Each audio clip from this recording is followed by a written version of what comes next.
Assalamualaikum warahmatullahi wabarakatuh. Saya Sri Carolina Margo dengan NIM 4514-23015 dari Prodi Pendidikan Literasi kelas A.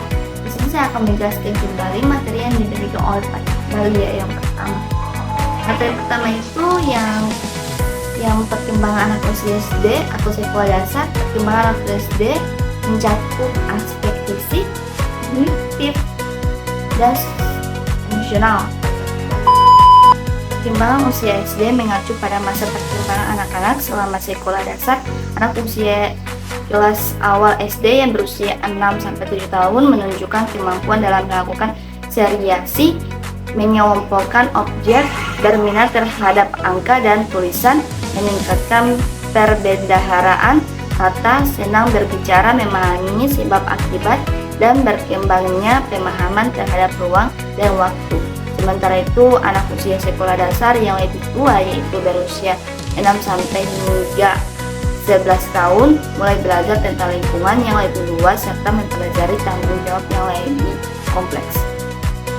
Pertumbuhan dan perkembangan pada manusia dimulai dari syaraf, otot, usus, otak, dan bagian-bagian organ tubuh lainnya. Perkembangan peserta didik SD meliputi pertumbuhan dan perkembangan fisik, kognitif, sosial, dan emosional.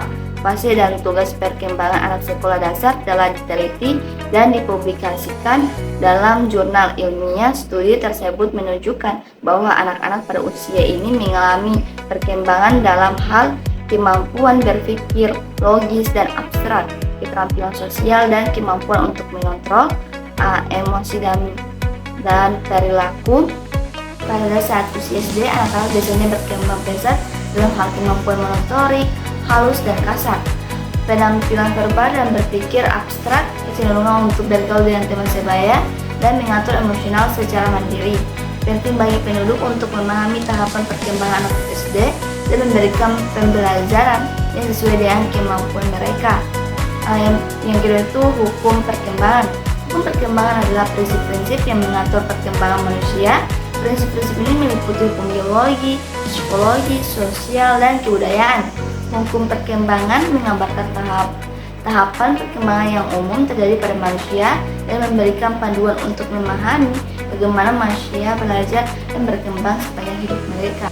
Hukum perkembangan adalah serangkaian hukum yang menggambarkan hubungan yang terus-menerus dapat diramalkan antara variabel empiris dalam perkembangan individu. Hukum ini sangat penting untuk dipahami dan dipelajari dalam psikologi pendidikan. Hukum perkembangan juga memiliki implikasi terhadap pendidikan, seperti prinsip-prinsip yang harus diperhatikan dalam perkembangan peserta didik. Selain itu, terdapat hukum-hukum tertentu yang mempengaruhi perkembangan fisik dan mental individu, seperti konvergensi. Dalam psikologi perkembangan terdapat berbagai teori, faktor, dan hukum yang mempengaruhi pertumbuhan dan perkembangan individu. Hukum-hukum tersebut merupakan generalisasi yang memiliki hubungan kontinu dan dapat dikaitkan dengan berbagai hal yang akan terjadi dalam masa pertumbuhan dan perkembangan individu. Ada 3 aspek penting dalam proses perkembangan, diantaranya adalah kognitif, psikomotorik, dan efektif. Jika semuanya terpenuhi, maka anak-anak akan berkembang menjadi pribadi yang utuh. Yang keempat itu masalah belajar. Masalah belajar dapat menghambat kemampuan siswa yang mencapai prestasi akademik yang maksimal. Beberapa contoh masalah belajar meliputi kesulitan dalam membaca, menulis, atau berhitung. Solusi untuk masalah belajar harus disesuaikan dengan kebutuhan dan kemampuan siswa. Motivasi belajar adalah faktor yang mempengaruhi seberapa besar tertarik untuk belajar. Siswa yang termotivasi memiliki kelebihan banyak kemungkinan untuk berprestasi dan mencapai tujuan belajar mereka. Beberapa faktor dapat mempengaruhi motivasi belajar, di antaranya meliputi lingkungan belajar, metode pengajaran, dan kualitas instruksi. Pendekatan pembelajaran mencakup cara-cara yang berbeda dalam mengajar siswa. Contohnya, pendekatan konstruktivis meningkatkan bahwa pembelajaran aktif dan prinsip siswa, sedangkan pendekatan instruksional menekankan pada pengajaran langsung dan mempelajari yang struktur. Setiap pendekatan memiliki kelebihan dan kekurangan, dan penting bagi guru untuk memilih pendekatan yang sesuai dengan kebutuhan siswa. Prestasi belajar adalah mencakup pencapaian akademik siswa. Pencapaian akademik ini dapat diukur melalui tes, tugas, dan proyek. Tingkat prestasi belajar yang baik menunjukkan bahwa siswa telah mencapai tujuan belajar mereka dengan sukses. Faktor yang mempengaruhi belajar siswa meliputi faktor internal dan eksternal. Faktor internal seperti kecerdasan dan kemampuan siswa memainkan peran penting dalam pembelajaran dan prestasi akademik. Sedangkan faktor eksternal seperti lingkungan belajar, metodologi pengajaran, dan dukungan keluarga juga mempengaruhi prestasi akademik siswa. Yang dapat perkembangan anak usia menengah mencakup perkembangan fisik, kognitif, sosial, dan emosional. Pada masa remaja, di masa ini anak-anak akan mulai menjadi diri mereka dan melawan otoritas dari orang-orang dewasa. Penting bagi pendidik untuk memahami tahapan perkembangan ini dan memberikan pembelajaran yang sesuai.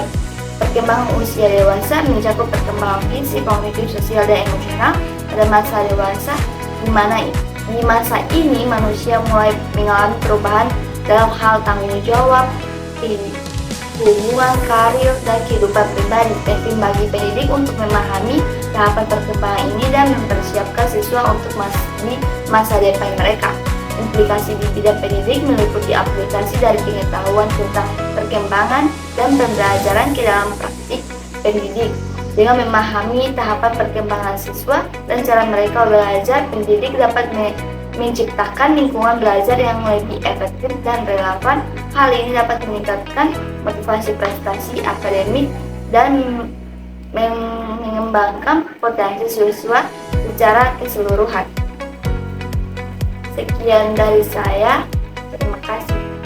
Dalam konteks implikasi di bidang pendidikan, ada beberapa hal yang dapat diperhatikan. Yang pertama, dengan kemajuan teknologi, informasi, dan komunikasi.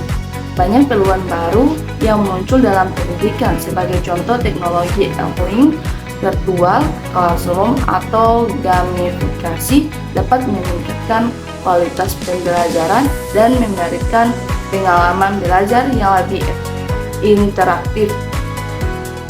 Yang kedua, pendidikan saat ini harus lebih mengutamakan pembelajaran kreatif dan inovatif karena perubahan cepat di dunia kerja akan menuntut keahlian dan sikap beradaptasi yang mumpuni. Guru harus mempersiapkan peserta didik untuk belajar mandiri dan berpikir kritis, serta memiliki kemampuan pemecahan masalah. Yang ketiga, pendidikan harus lebih memperhatikan keadilan dan inklusivitas karena masih banyak anak dari kelompok miskin atau minoritas yang belum terjangkau dan terakses pendidikan yang layak. Sistem pendidikan harus berupaya memberikan akses yang sama bagi semua peserta didik, termasuk mereka yang memiliki keterbatasan fisik atau mental. Yang keempat, pendidikan harus memperhatikan keterampilan yang relevan dengan kebutuhan pasar kerja, perusahaan, dan industri. Akan mencari karyawan yang memiliki keterampilan teknis dan keahlian tertentu. Oleh karena itu, pendidikan harus berusaha untuk menyesuaikan kurikulum dan metode pembelajaran agar dapat memenuhi kebutuhan tersebut. Yang kelima, pendidikan dapat menjadi instrumen untuk membangun karakteristik karakter dan moral peserta didik, disiplin, etika kerja, dan nilai-nilai positif lainnya harus diajarkan dan ditanamkan sejak dini dalam pembelajaran sehingga bisa membentuk sikap dan kepribadian yang baik di masa depan.